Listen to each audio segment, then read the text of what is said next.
Hey Quilties, it's Karen Marchetti. This time on Dual Process, Jodi Robinson and I are working on a stripped piece pinwheel quilt. So we both have an awesome idea for you. So grab your printable and we'll get started.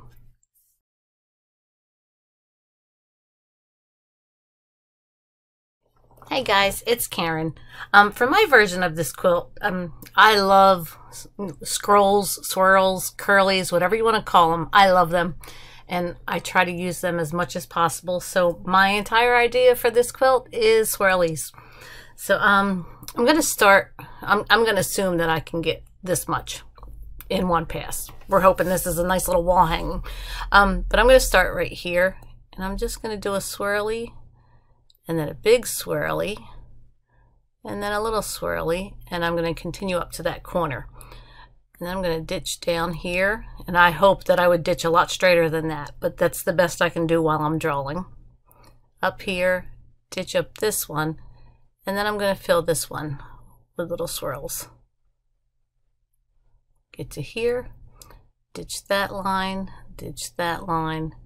come up and ditch this one so that all my swirlies are going the same direction.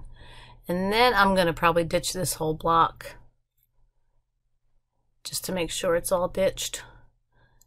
Ditch this one, and you can do it before or after, it doesn't matter. And then we'll do the same thing in this block. Fill in the swirlies in this column. So we're essentially doing every other one. This one, and then come back in here and do those swirlies. Ditch this block. Again, before or after, doesn't matter. Swirly, swirly, swirly. Straight down, back up. Just filling in the swirls in every other row of the pieced part. And again, whoops, swirly, swirly, swirly, and ditch. Wow, that was a really bad ditching. If I were stitching that, I would definitely have to rip that out.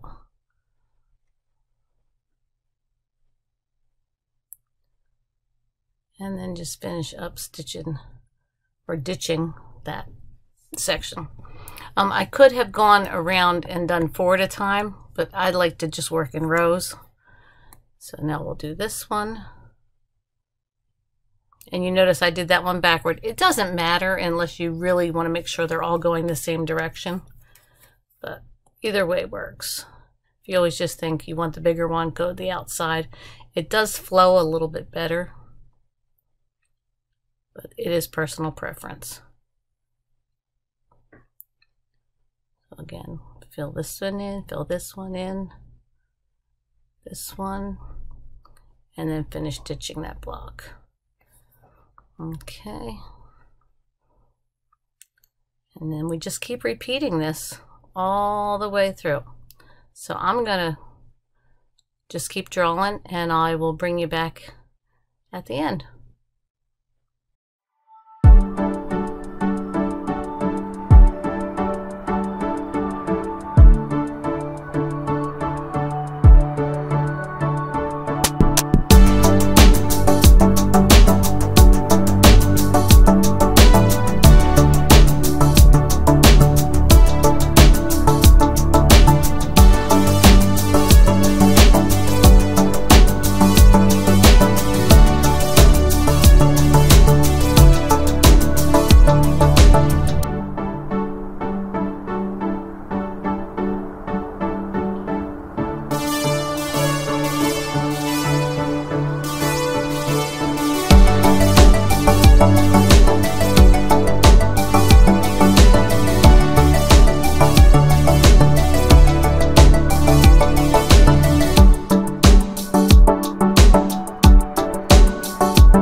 Okay, so we're on that last section of little swirlies in the pieced area. Just finish that stitching out. So from here, now this is the area we are rolled on. I have to start the border. So what I'm going to do is tie off, and I'm going to tie on right about here. And I'm going to do just the scrollies all through the border. I'm trying to do this in one pass, and I'll just have to roll the quilt with my needle down when we get to the other side. And I'll show you that. So we're stitching our scrollies. And if you don't know this about me, I have to always go clockwise. I don't know why. If I try to do them the other way, it just breaks my brain. So my stuff will always go clockwise. It just helps me pay attention a little better. So right here, I'll leave my needle down and we'll roll the quilt up to do the top half. And that way I don't have to tie off on this one. I can just continue it all the way around as long as my bobbin doesn't run out. If it runs out, then we'll have to do a tie off. I just keep doing the scrollies, curls, swirls. Well, we just like to name things. One in the corner. And then we will just match this up to where we started. And don't freak out. If they're going the same way, you're fine. See right there? I would just kind of loop that in the best I could. So there you have it. This one actually stitches out really fast. I've done this quilt before. So anyway, I hope it gave you a little inspiration.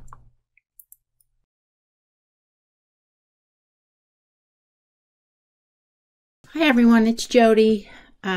So on this episode, we are working with the strip pieced pinwheels quilt. And you're going to notice that I've already used, you'll see the yellow marks where I've done a little bit of pre-marking. And so you can see that what I did was I divided these, the pieced triangles, just so I have a center mark. I need to know where the center is because I want to use that center point in each of these as an aid to do my stitching. And so, you know, when we look at this pinwheel shape, I thought it might be nice to use something that we can use the piecing for the most part to mark, or to stitch, excuse me, and something that, because it's a pinwheel, we could maybe add some motion and movement to this. And so the design that I played around with was I'm going to work one row at a time. And what we're going to do is we're going to go ahead and start right in the corner here. And we're going to stitch. And we're going to go to each one of these rows right here, the piecing points. And it's where the center line is coming through. So we're going to stitch to the center line and down. And then we're just going to repeat that on each of these strips as we go down. When we get to the end, we can go ahead and stitch this in the ditch. And then I thought it would be pretty neat if we just echoed what happens in these pieced pieces in here, because I'm already here and I can just, and if you look, if you just use a straight, maybe a little bit straighter because I'd use a ruler. But if you look, we have right here the stripped pieces to line our ruler up. Hope you can see that. And then when I'm done, I'm just going to travel in the seam here, and I'll go right into this next one and repeat that same stitching pattern. So I'm going up to the center of the next strip and down, up, back down, stitch in the ditch, and then because this one I can line up still with the piecing here to know where to do my lines, which makes it nice. That was one thing we didn't need to mark. And then I'll just travel in the seam over to the next one. Repeat that same process for each block. Stitch in the ditch add these lines. Travel.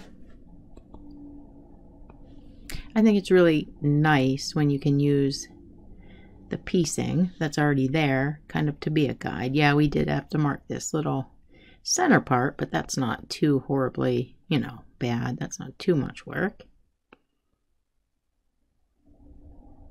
Then I'm going to go ahead and travel all the way down in the ditch here, and then I'm just going to do the same thing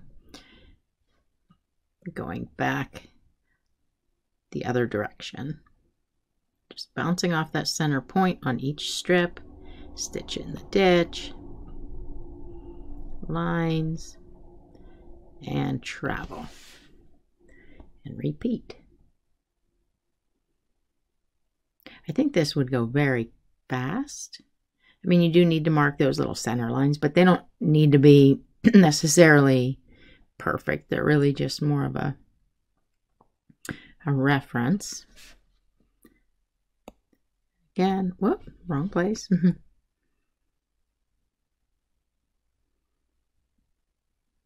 Stitch in the ditch, add our lines.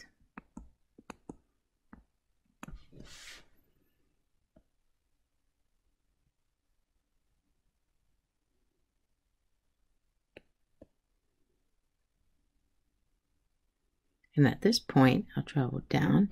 And what I'll do is just continue that same process the whole way through. And so you can, if we look at this top portion up here, you can see how, you know, because these ones are going, they're pointing, the stitching is all pointing the same direction that the piecing is.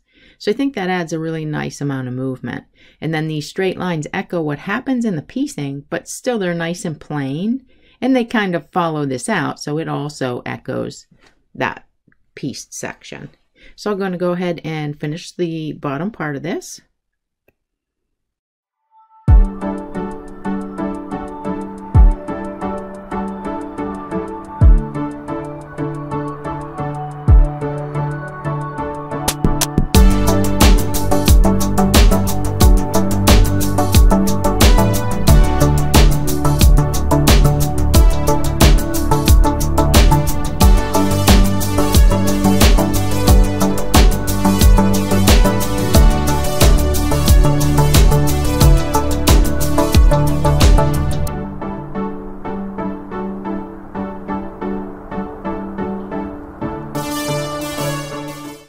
Okay, now that brings us to the end of these blocks. And one thing I would do is be sure that, I mean, some of the places around the outside I did travel. At the end, I would go around and stitch the whole body. I mean, you could also do this as you go, if that makes sense.